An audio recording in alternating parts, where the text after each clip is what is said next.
Dajiahao, aujourd'hui je voulais vous parler des critères de beauté en Chine, mais avant de commencer, n'oubliez pas de cliquer sur le bouton s'abonner juste en dessous de cette vidéo pour vous abonner à ma chaîne YouTube et recevoir toutes mes vidéos dès qu'elles sortent. On commence tout de suite.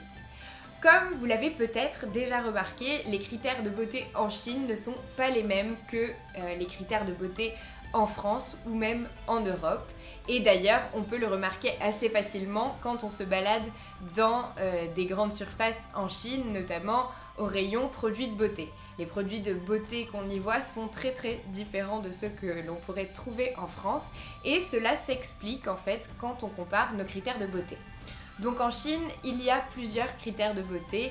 Le premier, évidemment, c'est d'avoir une peau très blanche et j'en ai parlé dans une autre vidéo, donc vous pourrez aller la regarder aussi. Mais c'est un critère majeur et c'est pour ça qu'on trouve énormément de crèmes qui blanchissent la peau en Chine. Où que vous alliez, vous verrez qu'il y a toujours ces crèmes qui blanchissent la peau. On voit également beaucoup de parapluies ou d'ombrelles dès qu'il fait soleil en Chine, justement parce que les femmes en général cherchent à se protéger du soleil à tout prix. Et pour quelle raison? Tout simplement parce que avoir la peau mate, ça représente le travail dans les champs et donc ça représente un peu les classes inférieures de la société. Donc les personnes qui ont la peau plus blanche sont censées appartenir aux classes supérieures car elles ne travaillent pas au soleil et donc elles n'ont pas la peau mate. Le deuxième critère de beauté, c'est d'avoir de grands yeux. Et contrairement à ce qu'on pourrait penser, ce n'est pas du tout pour ressembler aux femmes occidentales, mais c'est une obsession qui est omniprésente depuis des millénaires en Chine en fait. Les Chinoises veulent avoir des grands yeux et elles essayent tout vraiment pour y parvenir. Notamment, la double paupière permet d'agrandir l'œil, mais seulement 50% des Chinois naissent avec une double paupière. Donc ceux qui ne l'ont pas ont recours à des opérations de chirurgie esthétique pour en avoir une, ou il existe également des autocollants qu'on peut se coller sur la paupière pour permettre de simuler donc cette double paupière. Cela permet donc d'agrandir les yeux et d'avoir un plus joli regard. Le troisième critère de beauté, c'est d'avoir un nez fin.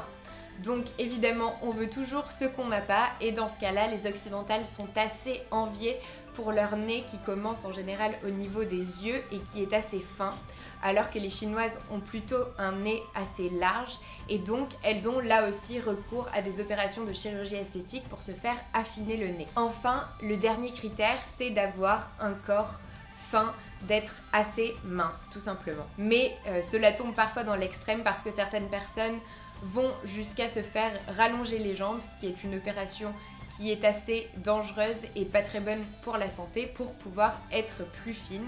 Et il y a également énormément de défis qui ont circulé sur les réseaux sociaux chinois, comme par exemple faire rentrer sa taille dans une feuille A4 pour montrer qu'on est vraiment très mince, ou encore cacher ses genoux sous un iPhone 6 pour montrer évidemment qu'on a aussi des petits genoux. Donc ces critères de beauté sont assez souvent poussés à l'extrême et c'est vrai que la chirurgie esthétique est très répandue en Asie et également en Chine. Et comme on peut le voir, nos critères de beauté ne sont pas forcément les mêmes que ceux des Chinois. Voilà, c'est tout ce que je voulais vous dire dans cette vidéo, j'espère que ça vous a plu. Si c'est le cas, n'hésitez pas à aimer cette vidéo, partagez-la. Dites-moi en commentaire si vous trouvez que ces critères de beauté sont intéressants ou pas. Abonnez-vous à ma chaîne YouTube et n'oubliez pas de récupérer dans la description de cette vidéo votre heure de formation gratuite en chinois. Et moi je vous dis à bientôt pour une autre vidéo.